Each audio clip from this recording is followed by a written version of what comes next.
Chapter 11, Thought Force Healing. Before passing on to the various forms of mental healing, proper, we must acquaint ourselves with a form of healing and a very efficacious one too that comes in between pranic healing and mental healing. This form of healing is known by a number of names, but we have thought it well to give it the name Thought Force Healing, which describes it very well, for it is an application of thought and prana. In our 14 lessons we have shown you how thought could color the prana, and go forth as an almost living energy. This thought force, as it is called, may be employed as a means of healing, and in fact we have known of a number of very able practitioners who preferred it to any other form, because of its simplicity and power. It may be used either as a separate system, or else in connection with one or more of the other systems mentioned in this book. In fact, the better psychic healers use parts of all methods, adapting the same to meet the several requirements of their patients, giving preference to those forms which seemed most natural to the healer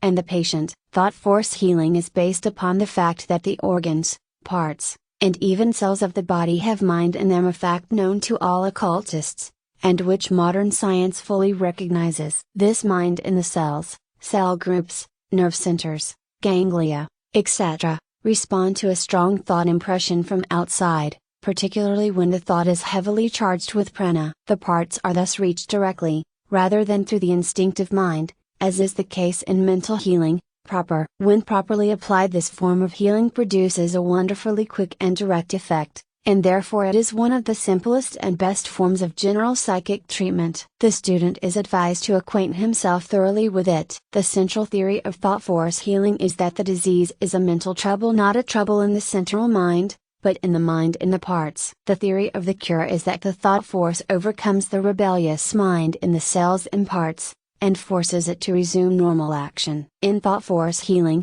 get all ideas of matter out of your mind. You are not using mind against matter, but mind against mind. The will mind against the cell mind. Do not forget this, for it underlies the whole system of treatment. The healer goes after the rebellious mind in the parts. Remember that. By producing, or rather re-establishing normal mental conditions in the parts, the diseased condition vanishes. The healer directs his thought force to the mind in the part, and addresses it positively, either by uttering the actual words or by speaking them mentally. He thinks, or speaks, something like this: "Now, mind, you are behaving badly, you are acting like a spoiled child, you know better, and I expect you to do better. You must, and will do better, and act right. You must bring about normal and healthy conditions. You have charge of these organs, and I expect you to do the work that the infinite mind gave you to do properly." This and similar thoughts will give you the idea of the treatment. Point out to the mind of the part,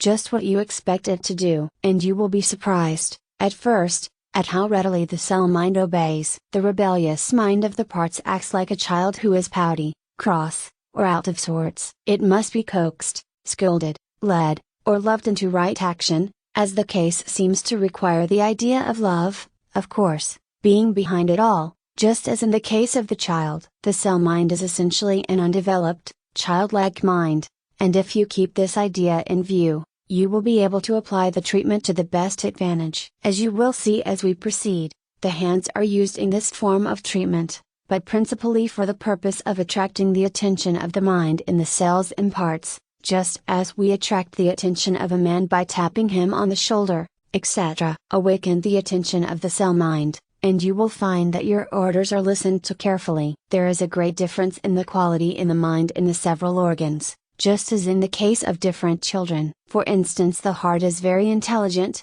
and responds readily to commands from the central mind. The liver, on the other hand, is a stupid, dense, mental organism, and needs to be driven like a mule, instead of led like a lamb. You have seen children just like this carry this idea in your mind. Now you have had the theory, let us go into the practice of thought force healing. Practice. Stomach troubles. The majority of diseases really originate in the stomach, and the other troubles are really but resultants of the main trouble, which is in the stomach. Consequently, it is well to always begin the treatment with a stomach treatment. Indigestion and malnutrition are at the bottom of 9/10 of the various diseases. Remove the cause and the symptoms disappear. The method of treating the mind in the stomach is as follows: have the patient standing erect in front of you, or else lying down on his back. Then give him several quick, but gentle, taps or pats of the hand over the stomach, saying mind, wake up. Then hold the palm of the right hand over the stomach, saying to the latter,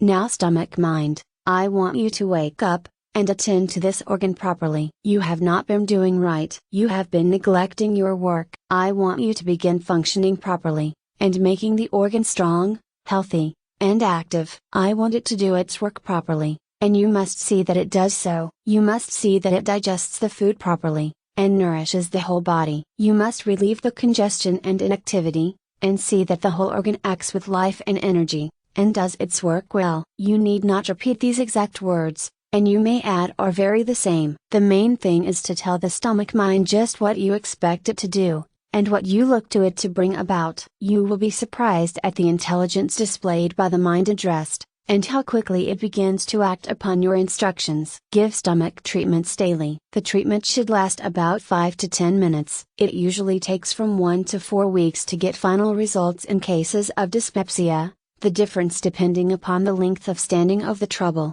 and the mental attitude of the patient, that is whether he works with you or against you. Liver troubles. Treat the liver in a similar manner to that given to the stomach. The liver, however, being a dull, stupid organ, must be spoken to sharply and positively. Think of a stubborn donkey, and you have the idea. The liver cannot be coaxed, it must be driven like a mule. When we speak of the liver, we mean the mind of the liver. Of course, give the liver instructions to function properly, to secrete the proper amount of bile, and no more, to let the bile flow freely and perform its work, etc. Constipation. Treat constipation, by first treating the liver, as above directed, then pass the hand over the bowels, saying bowel mind, wake up, attend to your duties, move naturally and easily, as you know you should do. Constipation is sometimes rendered stubborn by a tendency to contraction on the part of the anus, the posterior outer opening of the colon or large bowel, through which the excrement passes when one has a movement, or passage. In such cases, place the hand over the part, outside of the clothing will answer, pressing the part a little to attract its attention, and saying to it, relax, relax, you are causing trouble. Relax, and allow the movements to pass freely and naturally. Diarrhea. Diarrhea is treated similarly to constipation, the same organs being treated, the directions being reversed. Of course, the bowel is told to slow down, and the liver is told to behave itself. Kidneys. The kidneys are treated in a similar manner to the liver. Tap them smartly with the fingers, several times, and then tell them to do their work properly, and naturally. In cases where the patient urinates too freely, instruct the kidneys and bladder to slow down, and endeavor to reduce the urination gradually. If the patient is in the habit of getting up 3 times during the night, bring him down to 2 times, then to 1 time, and then to no urination at all between bedtime and morning. Treat daily, for from 5 to 10 minutes. Continue treatments for a month. In treatment for excessive urination, it is well to add upward passes along the region, holding the mental picture of pushing back the flow. These upward passes are also good to use in case of diarrhea in addition to the regular treatment. Rheumatism. Rheumatism is treated in 2 ways, combined. The first treatment is given to the kidneys, the kidney mind being instructed to eliminate the impurities in uric acid, and discharge it from the system. The failure to do this is the main cause of rheumatism, and it follows that a correction of the original trouble will bring about good results, and prevent a recurrence of the trouble. At the same time, the parts affected should be manipulated, and at the same time addressed and told to throw off and get rid of the uric acid, and to relax and allow contraction to be thrown off. Treat the stomach also, for much of the original trouble comes from malnutrition, and imperfect digestion. Heart troubles. The heart is the most intelligent of the organs, that is, it has a higher grade of mind in it, than any organ, the brain excepted. Of course, this heart mind will respond readily to loving instructions, and is most gentle and kind. In case the heart is palpitating or beating irregularly, place the hand gently over the part, and say kindly, heart mind, quiet down, quiet, quiet, quiet, act regularly, and quietly, steady, steady, steady, etc. You will find that the palpitation will gradually quiet down and the heart's action will become steady and regular. The nerves. Nervous troubles may be treated in this way. Commence with treating the stomach, and liver, and getting them to function properly. Then treat the nerves along the spinal column, giving them the appropriate instructions, to suit the requirements of the case. Equalizing the circulation is accomplished by making long sweeping passes from the head to the feet, see pranic healing, for direction, at the same time saying to the mind of the arteries and veins, flow freely, and equally steadily and constantly flow, circulate, flow. It is well to give this treatment for equalizing the circulation, in nearly every form of treatment, for by doing so you will help to re-establish normal conditions, and promote the return of healthy action. Headaches are treated by first treating the stomach, and then equalizing the circulation, and then giving local treatments to the head, saying to the mind of the parts, quiet down, now, easy, easy, easy, rest, rest, rest, etc. Female troubles. These complaints are treated by first restoring proper conditions of the stomach, so that the patient may be properly nourished, and may thus obtain energy and strength to send to the affected parts. This must not be overlooked. Local treatment is administered as in cases of diarrhea, bring up the hands in front of the lower part of the abdomen, and giving the command to the mind, strength, right action, health, etc. In case of profuse flow, add the words, slow down,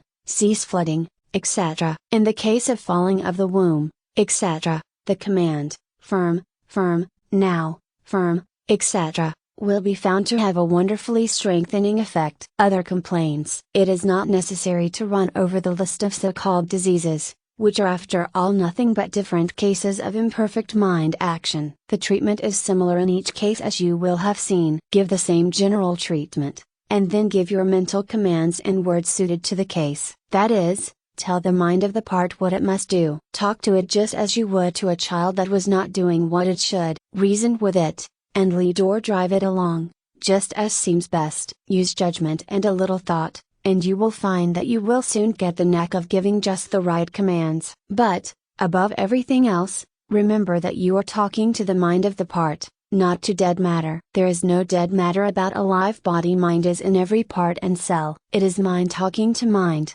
Remember this, for therein lies the secret of this form of treatment. Remember, also, that the majority of diseases arise from stomach troubles and imperfect circulation. Restore the stomach to normal action and the circulation to equalize activity and functioning, and you have removed the cause of the trouble. Do not forget this, for it is most important. Talk to the mind as you would to a child, and say to it just what you think will best affect it. A little practice will render you very expert in this, and you will soon begin to feel quite well acquainted with the different forms of mind in the parts.